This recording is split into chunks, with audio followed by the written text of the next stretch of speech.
여러분, 우리 식탁에서 오이만큼 흔한 채소가 또 있을까요? 정말 친숙하죠?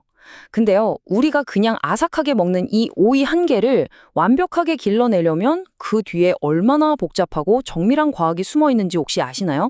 오늘은 바로 그 놀라운 세계로 한번 들어가 보겠습니다. 네, 맞아요. 무려 95%, 오이의 거의 모든 것이 사실 물이라는 얘기죠. 거의 걸어 다니는 물주머니라고 해도 과언이 아닐 정도예요. 바로 이 점 때문에 오이가 그렇게 까다롭고 예민한 채소가 되는 겁니다. 물을 아주 조금만 더 주거나 덜 줘도 바로 티가 내거든요. 그래서 오이 재배에서는 정밀함, 이게 정말 핵심 키워드가 됩니다. 자, 그럼 오늘 우리가 함께 살펴볼 내용들인데요. 목마르고 예민한 오이의 특성부터 시작해서 인공지능, 맞춤 식단, 그리고 가지치기 기술까지 완벽한 오이를 향한 여정, 지금부터 하나씩 따라가 보시죠. 자, 첫 번째 섹션입니다. 목마르고 예민한 채소. 오이를 키우는 게 왜 그렇게 복잡한 도전이 될까요? 그냥 물만 많이 주면 되는 거 아니야? 라고 생각하실 수도 있는데 천만의 말씀입니다. 진짜 문제는요. 오이가 필요한 물의 양이 정말 말도 안 되게 드라마틱하게 변한다는 거예요. 이것 좀 보세요. 아주 작은 모종일 때는 하루에 40ml, 그러니까 요구르트 한 병도 안 되는 양의 물이 필요해요.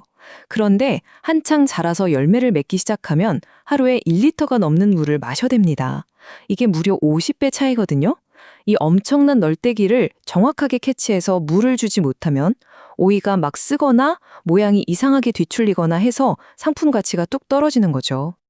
자, 그럼 이 까다로운 갈증 문제를 어떻게 해결할 수 있을까요? 여기서 우리의 구원투수가 등장합니다. 바로 데이터와 인공지능이죠. 근데 한번 생각해 보세요. 농부가 어떻게 매 순간순간 식물이 정확히 얼마나 목마른지 알 수 있겠어요? 이건 정말 어려운 문제거든요. 바로 이 근본적인 질문에 대한 답을 찾기 위해 경기도 농업기술원에서 아주 흥미로운 연구를 시작했습니다. 말하자면 식물의 마음을 읽는 기술을 개발한 셈이죠. 실험 설계는 이렇습니다. 오이를 두 그룹으로 나눴어요.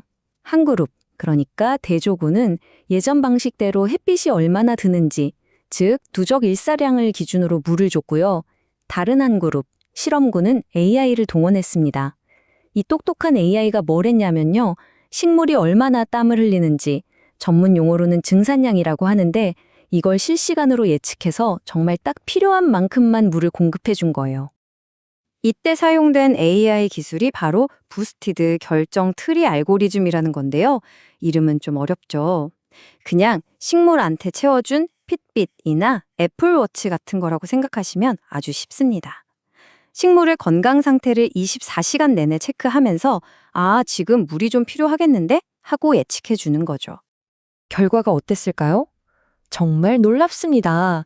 이 인공지능 덕분에 오이 한 포기당 한 시즌 동안 무려 14리터의 물을 아낄 수 있었어요.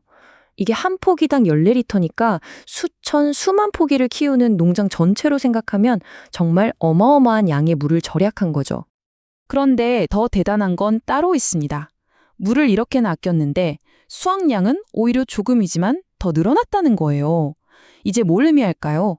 식물에게 불필요한 스트레스를 주지 않고 정말 최적의 상태를 유지해줬다는 뜻이죠. 바로 이게 더 적은 자원으로 더 많은 것을 얻는 데이터 기반 정밀 농업의 위력입니다. 자, 지금까지는 물 이야기에 집중했는데요. 오이가 잘 자라려면 물만 필요한 건 아니겠죠? 이번에는 오이의 완벽한 식단, 그러니까 물 말고 또 어떤 영양소들이 필요한지에 대해서 한번 알아보겠습니다. 사람도 청소년기랑 성인기에 필요한 영양소가 다르잖아요. 오이도 똑같습니다. 오이의 일생을 크게 두 단계로 나눌 수 있는데요. 하나는 열매가 열리기 전까지 몸집을 키우는 성장 단계, 그리고 다른 하나는 본격적으로 열매를 맺는 생산 단계입니다. 당연히 이 두 시기에 필요한 식단도 완전히 달라지겠죠. 이 그래프가 바로 그 증거입니다. 좀 복잡해 보일 수 있는데 제가 쉽게 설명해 드릴게요. 왼쪽은 토양의 선성도를 나타내는 pH, 오른쪽은 영양분이 얼마나 진한지를 보여주는 EC, 즉 전기 전도도 값입니다. 여기서 주목할 부분은 4주차예요. 이때부터 오이가 열매를 맺기 시작하는데 그래프를 보면 농부가 주는 양액, 그러니까 밥물, 빈 네모와 식물이 먹고 남긴 것, 빨간 네모의 수치가 모두 확 바뀌는 게 보이시죠? 이게 바로 오이의 식성이 바뀌었다는 아주 강력한 신호인 겁니다. 그래서 핵심은 이겁니다. 한창 크는 성장기에는 영양분을 아주 진하게, 그러니까 이 씨를 최대 3.0까지 높여서 줘야 하고요.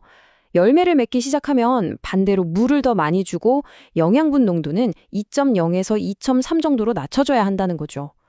아까 말씀드린 것처럼 마치 사람이 성장기에는 고기 많이 먹고 나이 들어서는 채소 위주로 식단을 바꾸는 것과 똑같은 원리예요. 자, 지금까지는 이렇게 하면 오이가 잘 자란다는 이상적인 얘기를 해봤는데요.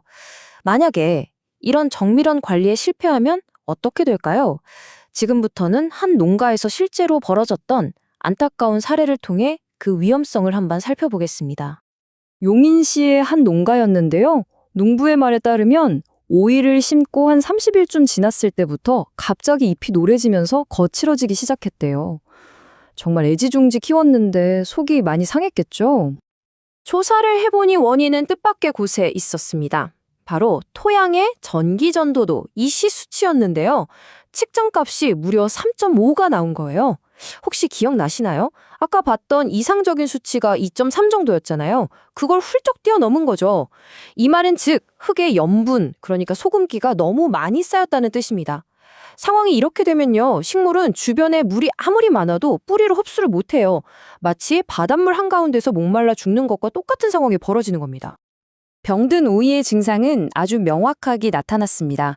잎은 누렇게 뜨고 까칠해졌고요. 새로 나오는 줄기는 힘없이 가늘고 단단해졌죠. 흙을 파보니 뿌리도 제대로 자라지 못했고 심지어 흙 표면에는 염분이 뭉쳐서 녹조 같은 게 끼어있기까지 했습니다. 결론적으로 범인은 어떤 질병이나 해충이 아니었습니다. 바로 너무 많은 영양분이었어요. 좋으라고 준 비료가 오히려 독이 된 일종의 과잉 친절이 부른 참사였던 거죠. 이 사례를 보면 오이 농사에서 정밀한 데이터 관리가 얼마나 중요한지 정말 뼈저리게 느껴집니다. 자, 지금까지는 물이나 양분처럼 눈에 보이지 않는 것들에 대해 이야기했는데요. 이번에는 좀 더 직접적으로 오이를 만지는 기술, 바로 식물의 모양을 다듬어주는 가지치기의 기술에 대해 알아보겠습니다. 여러분, 오이도 품종마다 성격이 제각각이라서 가지치기 방법도 달라야 합니다. 우리가 흔히 보는 다다기 오이는요, 주로 어미줄기에서 열매가 열려요.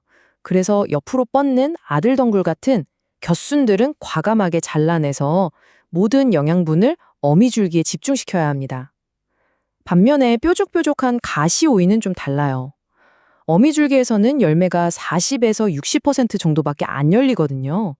그래서 아들덩굴을 잘 키워서 거기서도 열매를 수확해야 전체 수확량이 많아지는 거죠. 하지만 품종이 뭐든 간에 거의 모든 오이에 공통적으로 적용되는 황금률이 하나 있습니다. 바로 원줄기의 아래쪽 첫 5마리까지는 나오는 모든 것, 그러니까 곁순, 꽃, 덩굴송까지 싹 다 제거해주는 거예요. 왜냐고요? 초반에는 열매 맺는데 힘쓰지 말고 일단 뿌리랑 줄기부터 튼튼하게 기초 공사를 하라는 의미입니다. 그래야 나중에 더 많은 열매를 튼튼하게 키워낼 수 있거든요. 자, 이제 퍼즐 조각들이 거의 다 맞춰졌네요. 완벽한 오이 하나를 만들기 위해 필요한 것들을 한번 정리해 볼까요? 인공지능이 제공하는 정밀한 데이터, 식물의 생애 주기에 맞춘 화학적인 영양 관리, 그리고 품종의 특성을 꿰뚫고 있는 농부의 섬세한 손길까지. 이 모든 것들이 완벽한 조화를 이룰 때 비로소 우리가 원하는 완벽한 오이가 탄생하는 겁니다. 결국 오이 한 개를 키우는 이 복잡하고 정밀한 과정을 들여다보면 이런 생각이 듭니다. 과연 이게 그냥 오이 하나에 대한 이야기일까요?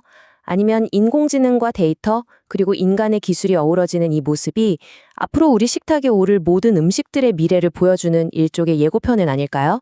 여러분은 어떻게 생각하시나요?